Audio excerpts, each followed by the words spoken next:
Doutora Pauline, micose, ninguém merece micose, aquela coceirinha chata e cuidar daquilo não é fácil, mas é só no inverno que dá micose? Não, na verdade as micoses elas podem ocorrer em todo o ano. Nós notamos assim o aparecimento com mais intensidade nas épocas de extremos de temperatura, né? Não só no inverno, que é o extremo frio, né? Pode ser calor também. No calor também, porque às vezes o que favorece mais a micose, né? A umidade local. O fungo, né, esses germes oportunistas, eles gostam do calor, da umidade, né, daquele local úmido.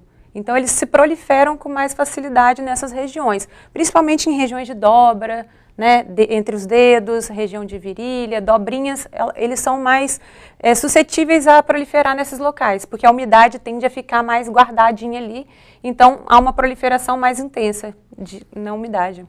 Quando se toma banho, a pessoa que não enxuga direito os pés, então, virilha, axilas, tal, podem ter micose? Sim, com certeza. Inclusive, é uma das orientações que nós fazemos para os pacientes que estão tendo esse tipo de lesões ou que volta e meia apresentam essas lesões. A gente fala para poder evitar e estar sempre mantendo um ambiente bem sequinho, saiu do banho, enxugar bem os pés. Às vezes a toalha que a gente usa no banho ainda está úmida. Então, com certeza. Às vezes é bom pegar uma toalha mais sequinha, usar só para enxugar entre os dedinhos. Você tirou o excesso, mas continua úmido. Exatamente. E aquela falsa sensação de que a gente enxugou. Às vezes a gente está com pressa, sai do banho correndo, enxuga todo o corpo, mas aquelas regiões de atrito, elas acabam ficando esquecidas. Então a gente orienta ou fazer isso com uma toalha mais seca, né, uma toalha mais sequinha, ou em alguns casos que já estão mais avançados, que a pessoa não consegue secar muito bem entre os dedos, pegar um secador, jogar uma água, um vento geladinho ali, não precisa ser quente também, só para dar uma melhorada e secar ainda mais aquele ambiente. Quer dizer, não deixar propício o ambiente, né? Isso é o primeiro passo, prevenção. Eu já ouvi falar, não sei se é folclore, o que pode também secar com papel higiênico, colocar no meio dos dedos e tal, ajudaria? Como se fosse toalha, né? Secar seria interessante. É a mesma coisa, né? Mas deixar entre os dedos já não seria tão interessante, porque poderia ali favorecer sujeira, né, a umidade do suor, do pé. Se não sei quiser se seria secar, seca, mas secou, tirou e isso. Descartou. E aí, uma dica que pode ser feita é usar, depois de bem sequinho o pé, utilizar aqueles polvilhos antissépticos, né? Pós-antissépticos. Pode ser na forma de gel ou na forma de pó. O pó entre os dedos fica bem, uma textura bem tranquila e o paciente depois pode calçar o sapato e vai ter muito menos chance dali se proliferar uma bactéria, um vírus, um fungo. Vai ajudar bastante. E manter o ambiente bem seco, né? Com certeza. Quer dizer, que o pó, então, você recomenda, então, seria interessante, principalmente quando a gente quer fazer uma manutenção para prevenir. Outra dica que a gente também orienta é os pacientes costumam, às vezes, usar o mesmo sapato todo dia.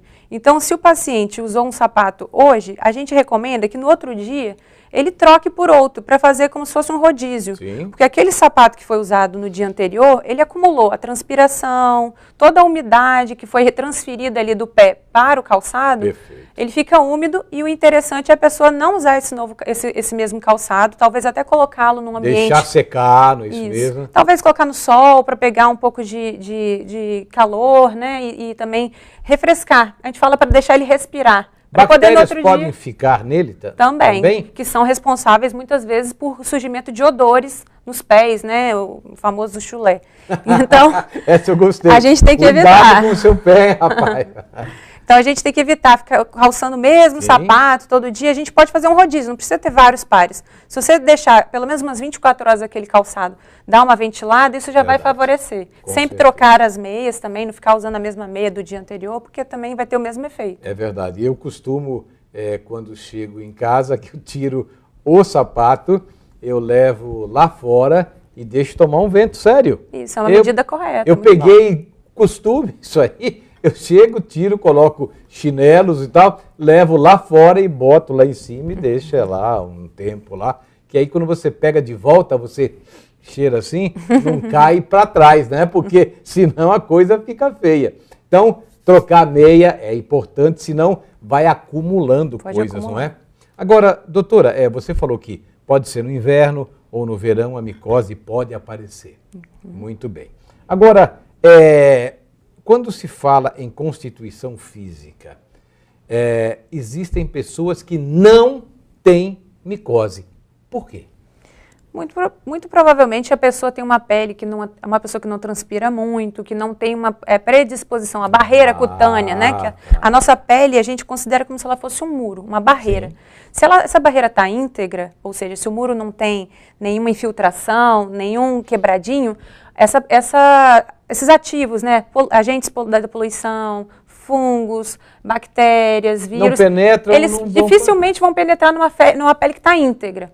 Já uma pele fragilizada, por exemplo, pessoas que têm dermatite atópica ou que têm doenças do tipo psoríase, ou até mesmo uma pessoa com uma pele normal, mas muito seca. São mais propensos a terem. Sim, uma pele mais seca, mais fragilizada, ela pode penetrar mais bactérias, mais fungos. E essas pessoas, elas têm que ter mais cuidados, ainda mais no inverno, porque no inverno a pele fica com as baixas temperaturas e com a baixa umidade relativa do ar, a tendência é a pele ficar mais seca e aí essa secura se transfere para a barreira. A barreira ela fica fragilizada e favorece o aparecimento de doenças oportunistas como essas que a gente falou. Alergias, micoses, entre outras coisas. O que mais pode aparecer nos pés, hein, doutora? Tem mais alguma coisa? Micose? Pode aparecer, além da micose, pode aparecer bolhas, né, devido a atrito, pode surgir... Você fala na parte infecciosa? Porque... E se não cuida da bolha, pode infeccionar, sim, pode causar outras coisas. E lembrando que a micose no pé, ela favorece o surgimento de micoses nas unhas. Então, se você tem uma micose na unha, tem que tratar também o pé. Porque às vezes a pessoa está tratando a unha e não está tendo sucesso. E às vezes a micose também está no pé e está favorecendo um ambiente favorável ali para surgir. Fazer um tratamento geral. Então, ali, né? Uhum. Agora, no inverno ou no verão, né, no lugar muito frio ou muito quente, o que nessa parte de dermatologia pode acontecer com o corpo humano, hein? A pele sofre muito, né? A pele sofre, porque no inverno a gente transpira menos, então a gente também ingere pouco líquido, então a pele fica desidratada. Se ela fica desidratada de dentro para fora e a gente também não repõe essa hidratação, pode ter um desequilíbrio. E outro hábito muito comum é, durante o inverno, as pessoas tomam muito banho quente. Então, o banho quente, além do fator externo, que é a temperatura já está baixa, a baixa umidade relativa do ar, a pessoa vai e toma banhos quentes, demorados, mais de 10 minutos. Expõe o corpo a certos perigos, né? Isso, a pele fica mais seca ainda. E outra coisa é que, considerando que hoje em dia as propagandas estimulam muito o uso de sabonetes antissépticos que prometem tirar quase todas as bactérias do corpo, né? 99,9% das bactérias vão embora. Esses tipos de sabonetes, eles não são indicados pela gente, por nós dermatologistas. Vocês não indicam? Não, tem situações muito específicas, quando a gente indica é muito específico, mas não é o uso prolongado. O uso diário desses sabonetes é prejudicial, porque nós temos uma flora na nossa pele que também ajuda na barreira. Nós não podemos destruir isso. Não podemos destruir. Inclusive os sabonetes, além de carregar essas bactérias que são ruins, eles também carregam a barreira cutânea. A gente tem como se fosse um manto lipídico, perfeito, né? Uma camada que a gente tem que manter para manter a pele íntegra. E qual o melhor sabonete, doutora? Depende do tipo de pele. Tem peles que são mais secas, que vão precisar de sabonetes mais hidratantes, à base de glicerina, ou até mesmo aquelas pessoas que estão com a pele muito fragilizada, usar um sabonete infantil, mesmo sendo adulto, porque aí você consegue fazer menos agressão.